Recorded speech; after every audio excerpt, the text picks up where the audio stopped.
ஆண்டவராகிய இயேசு கிறிஸ்துவின் நாமத்தில் என் அன்பின் வாழ்த்துக்கள். இந்த காலைவேளையிலையும் உங்களை சந்திப்பதில் நான் மகிழ்ச்சி அடைகிறேன். இன்றைக்கு நம்முடைய தியானத்திற்காக நாம் தெரிந்து கொள்கிற வேத வசனம் உபாகமத்தின் புஸ்தகம் 32 அதிகாரம் 43 வசனம். தம்முடைய சத்துருக்களுக்கு பதிலளித்து தமது தேசத்தின் மேலும் தமது ஜனங்களின் மேலும் கிருபையுள்ளவராவார். தமது சத்துருக்களுக்கு பதிலளித்து தமது தேசத்தின் மேலும் தமது ஜனத்தின் மேலும் கிருபை உள்ளவரா ஆவார். தமது சத்துருக்களுக்கு பதிலளித்து. நம்முடைய வாழ்க்கையில் பல நெருக்கடிகள், பல சோர்வுகள், பலவித சோதனைகள் நாம் கடந்து வந்திருக்கலாம். அதுல சத்துருக்கள் கலிகூர்ந்திருக்கலாம். சத்துருக்கள் எழும்பி நம்மை அடிமைப்படுத்த நினைத்திருக்கலாம், அடிமைப்படுத்தி இருக்கலாம்.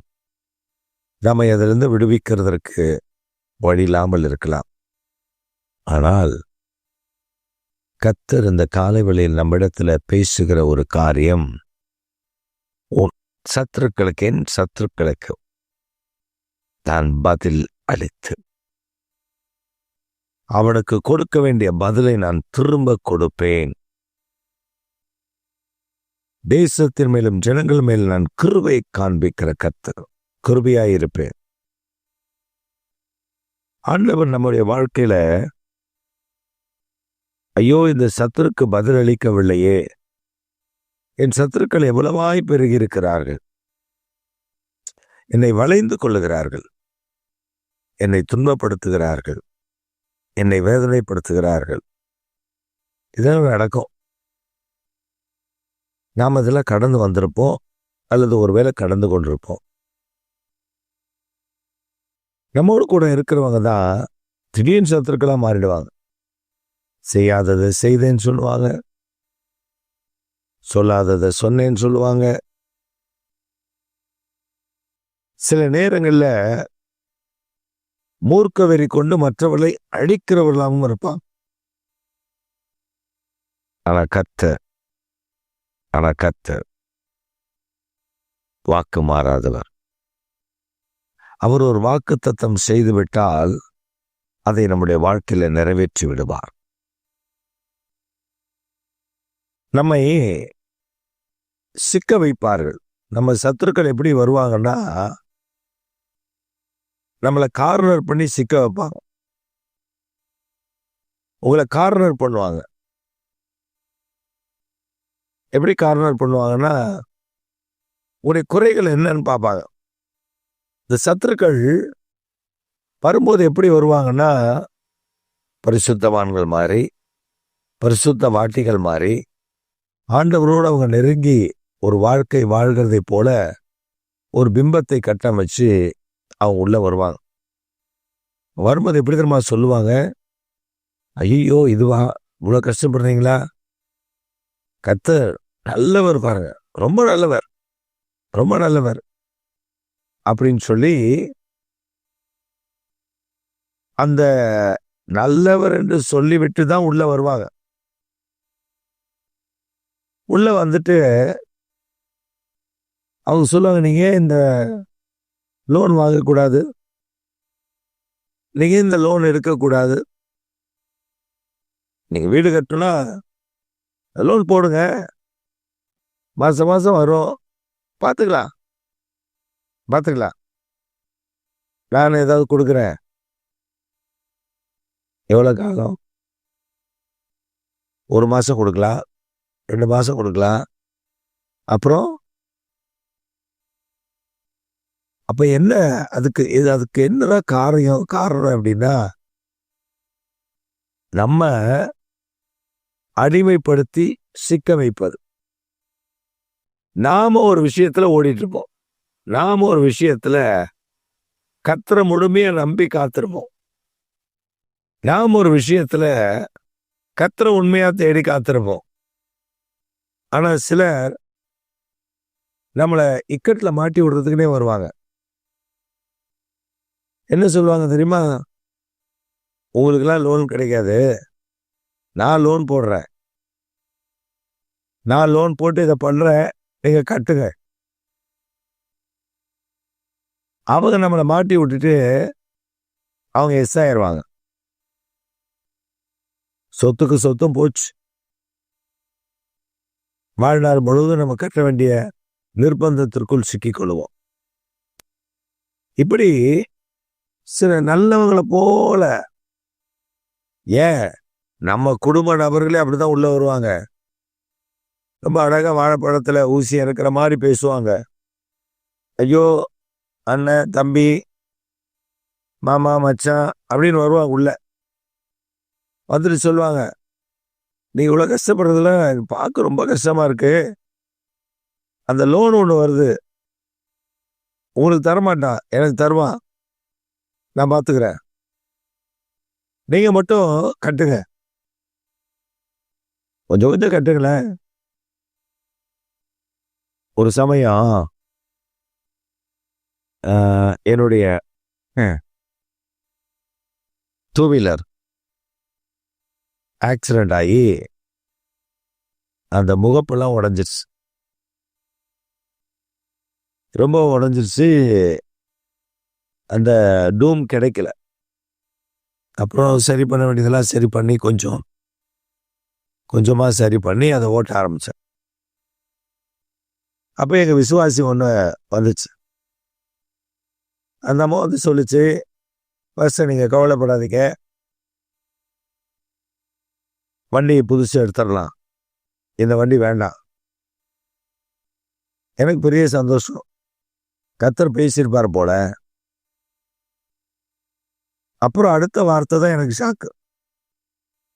நான் பஜாஜ் ஃபைனான்ஸில் கார்டு வச்சுருக்கேன் பாஸ்டர், இனிஷியல் பேமெண்ட்டை மட்டும் நீங்கள் கட்டிடுங்க, மாதம் மாதம் வர்றதை கட்டிடுங்க, நான் என் கார்டில் லோன் வாங்கி தரேன். நான் சொன்னேன், எனக்கு லோன் வாங்க தெரியாதா?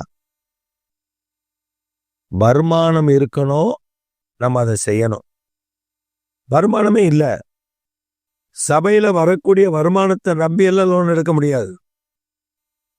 ஒரு 600 ரூபா 1000 ரூபாய்க்குள்ள வருகிற வருமானத்தை வச்சு எந்த லோன் எடுப்பீங்க? காணிக்கப்பட்டிய நம்பி எல்லாம் லோன் எடுக்க முடியாது. அந்த விசுவாசியை நான் சொன்னேன், நீ உன்னை கடனாளியா மாற்றுறது இல்லாம என்னையும் கடன்காரனை மாற்றி உன் கூட இருக்க வைக்கிற. நீ கடன் வாங்காதன்னு சொல்லிட்டு இருக்கிற என்ன பார்த்து, பாஸ்டர் இந்த பஜாஜ் ஃபைனான்ஸில் நான் பண்ணி கொடுத்துட்றேன், நீங்க கட்டிக்கோங்க, அது எங்களுக்கு தெரியாதா, வேலையை பாருன்னு சொல்லிட்டேன். நீ ஆச்சரியப்படுவீங்க. அது சொல்லி 2 மாதம் கூட கிடையாது, சாலிடா 2 மாதம் கூட கிடையாது. ஆண்டவர் ஒருத்தரோட பேசி அவங்களுடைய தசம பாகங்களை அந்த அம்மா சேர்த்து வச்சிருக்கு. அதை கொண்டு வந்து ஒரு சகோதரிகிட்ட கொடுத்து, ஆண்டவர் சில ஊழியக்காரர்களுக்கு சில செய்ய சொல்றாரு, அது செய்யுங்கன்னு சொன்னப்ப அவர் சொன்னாங்க, ஆமா இந்த பாஸ்டருக்கு, மிஷனரிக்கு அப்படின்னு சொல்லி ஒரு லிஸ்ட்டை போட்டு, நல்ல வெயிட்டான அமௌண்ட்டு. எனக்கு ஒரு 2 வீலர், இன்னொரு மிஷனரிக்கு ஒரு 2 வீலர், இன்னொரு சபைக்கு ஒரு மிக்சர் போர்டு, இப்படின்னு பல லட்சங்கள் அது செலவு பண்ணார். எனக்கு என்னுடைய வாகனம், எனக்கு ஒரு 2 வீலர் வாங்கி தந்தப்ப ஜனங்களுக்கெல்லாம் ஒரே ஆச்சரியம். இது எப்படி நடந்தது? இது எப்படி இவ்வளவு அற்புதத்தை கர்த்தர் செய்தார்? இதான் ஆண்டவர். நம்ம ஆராதிக்கிற தேவன் இவர் தான், நமக்கு அற்புதங்களை செய்கிறவர் தான். நம்ம ருசிச்சிட்டோம்னா அதுக்கப்புறம் அவரை விட்டு நம்ம விலக மாட்டோம். சிலருடைய நம்பிக்கை எப்படின்னா பேங்க் மேல இருக்கும், சிலருடைய நம்பிக்கை எப்படின்னா அந்த காணிக்க பெட்டி மேல இருக்கும், சிலருடைய நம்பிக்கை தனக்கு உதவி செய்கிற ஜனங்கள் மேல இருக்கும். ஆனா உங்களுக்கு எனக்கு நம்பிக்கை அவர் மேல இருக்கணும். அப்பதான் அவர் பார்த்துட்டே இருப்பார். சரி என் புள்ள, இந்தா உனக்கு இவ்வளவு சத்துருக்கள், இவன் இந்த சத்துருக்களுக்கு நான் பதில் தரேன், நீ பேசாத அமைதியா இரு.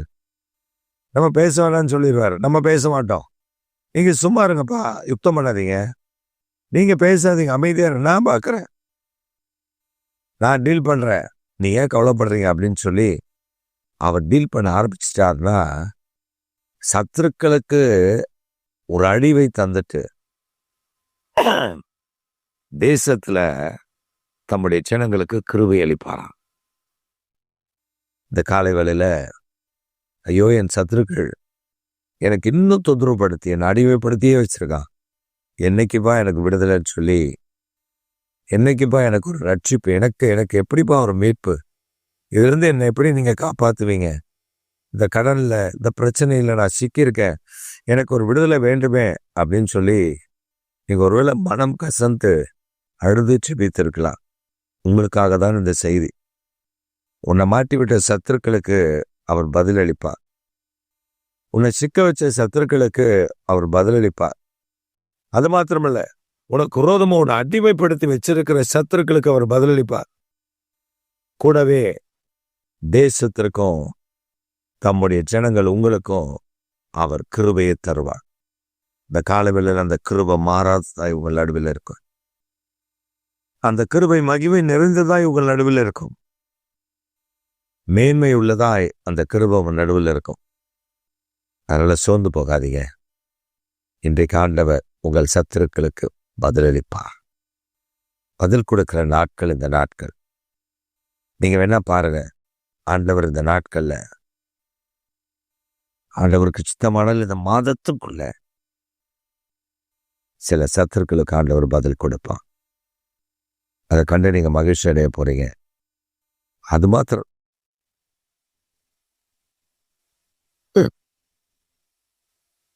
உங்களுக்கு கிருபை அளிப்பார்.